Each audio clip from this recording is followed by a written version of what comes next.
Flight 447 from Washington, D.C. to San Diego was cruising at 35,000 feet. The passengers settling into their routines of movies, books, and uncomfortable naps.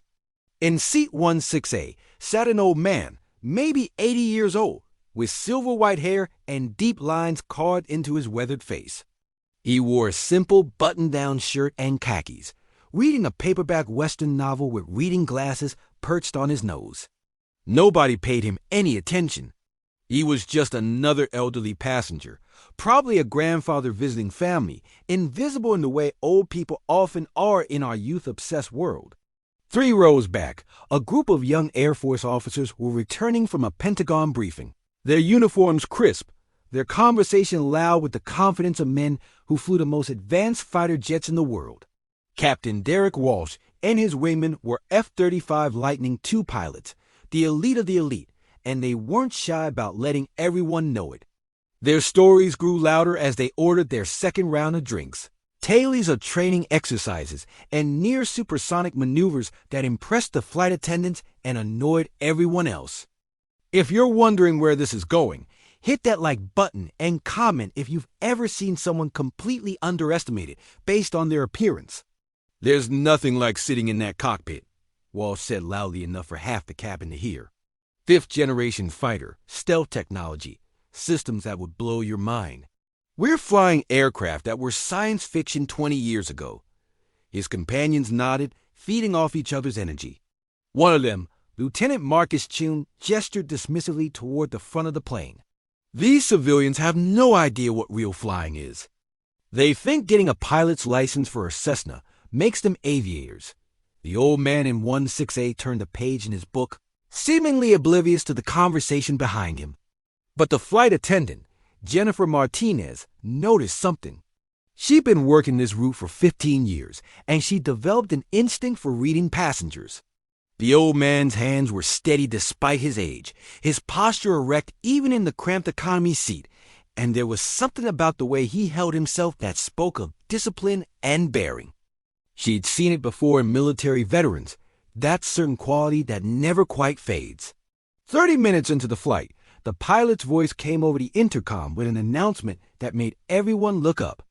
"Ladies and gentlemen, this is Captain Rodriguez. We have something very special happening right now. We read being escorted by 2 F-35 fighter jets from the 388th Fighter Wing out of Hill Air Force Base. They're conducting a training exercise and will be flying alongside us for the next 10 minutes. If you're on the right side of the aircraft, you should be able to see them out your windows." The cabin erupted in excitement. Passengers rushed to the right side windows, phones came out, and children pressed their faces to the glass. The F-35s were magnificent, sleek, and deadly, flying in perfect formation just off the commercial airliner's wing. Captain Walsh and his fellow pilots smiled with professional pride, explaining to nearby passengers the capabilities of the aircraft, the years of training required to fly them. Jennifer, the flight attendant, made her way to seat 16A.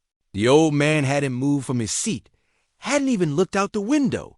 "Sir," she said gently, "would you like to see the fighter jets?" "They're quite impressive." The old man looked up from his book and smiled kindly. "I can see them just fine from here, sweetheart. Beautiful birds." The F-35 is a remarkable achievement in aviation engineering. Something in the way he said it made Jennifer pause. "Were you in the Air Force, sir?" she asked. The old man's smile widened slightly. "I did some flying, yes. A long time ago." Jennifer noticed something then, a small pin on his shirt collar that she'd missed before. It was simple, understated, but she recognized it from her brother who'd served in the Navy.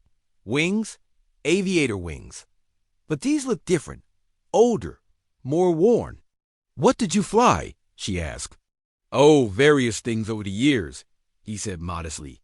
"Started with F-4 Phantoms in Vietnam, moved to F-15 Eagles, did some test pilot work, ended up flying F-22 Raptors before I retired." He said it so casually, as if he were describing a career in accounting, rather than 4 decades flying the most advanced fighters America had ever produced.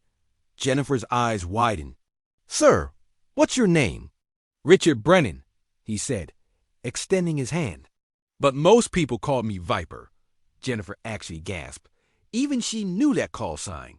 Viper Brennan was legendary, a name that showed up in aviation history books, documentaries, and Air Force Academy lectures.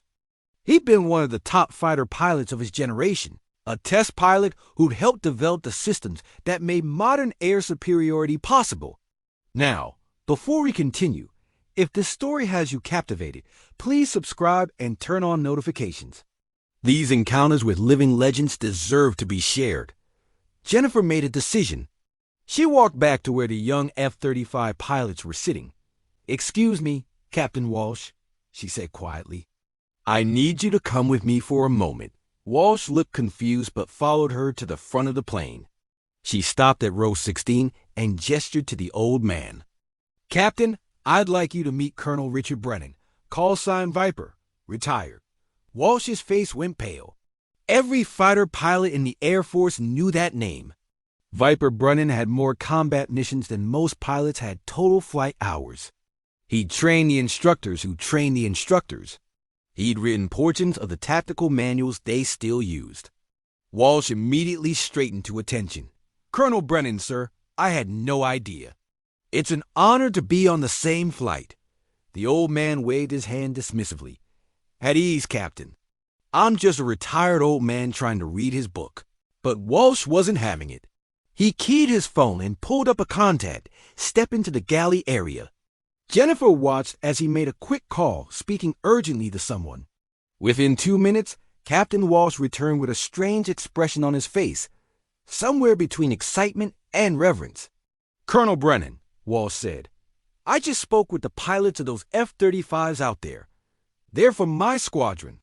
I told them who's on this flight." Through the window, the passengers could see the 2 F-35s adjusting their position, moving closer to the airliner. Then something unprecedented happened. The fighter jets rolled slightly, their wings dipping in perfect synchronization. It was an aerial salute, a gesture of respect from one generation of warriors to another, executed at 500 miles per hour at 35,000 feet. The entire cabin fell silent, sensing something profound was happening, even if they didn't fully understand it.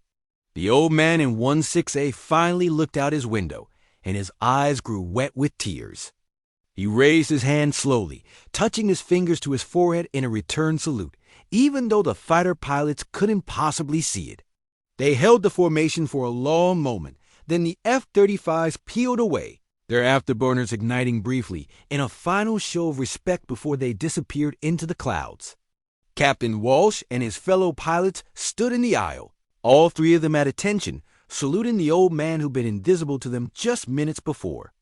Other passengers began to understand something important had just occurred. Someone started clapping, then another, and soon the entire cabin erupted in applause. Colonel Brennan stood slowly, returned the pilot's salute with military precision, then sat back down as if nothing extraordinary had happened. Jennifer brought him a drink on the house, her eyes still shining with emotion. "Colonel, why didn't you say something earlier? When those young pilots were talking about flying?" The old man smiled gently. "They're good pilots, filled with the same pride and confidence I had at their age. They'll learn what I learned, that true mastery doesn't need to announce itself. The best warriors are often the quietest ones. Besides," he added with a twinkle in his eye, "it's good for young pilots to be reminded that legends sometimes sit in economy seats, reading westerns, waiting to surprise them." Captain Walsh approached again, his earlier bravado replaced with genuine humility. "Sir, I apologize if anything we said was disrespectful. We had no idea we were in the presence of one of the greatest fighter pilots who ever lived." Colonel Brennan shook his hand firmly. "You said nothing wrong, Captain. You love flying, and that passion is what makes you good at what you do. Just remember that every old person you meet has a story, and some of those stories are more incredible than you can imagine. Stay humble, keep learning, and maybe someday young pilots will salute you from their fancy new aircraft while you trying to read in peace." This story reminds us that heroes walk among us unrecognized, that age doesn't diminish accomplishment, and that respect can bridge generations when we take the time to truly see each other. If this touched your heart, please share it with someone who needs this reminder. Drop a comment about a time you discovered someone's incredible hidden story. Let's honor our veterans and legends by recognizing them, even when they're sitting quietly in seat 16A.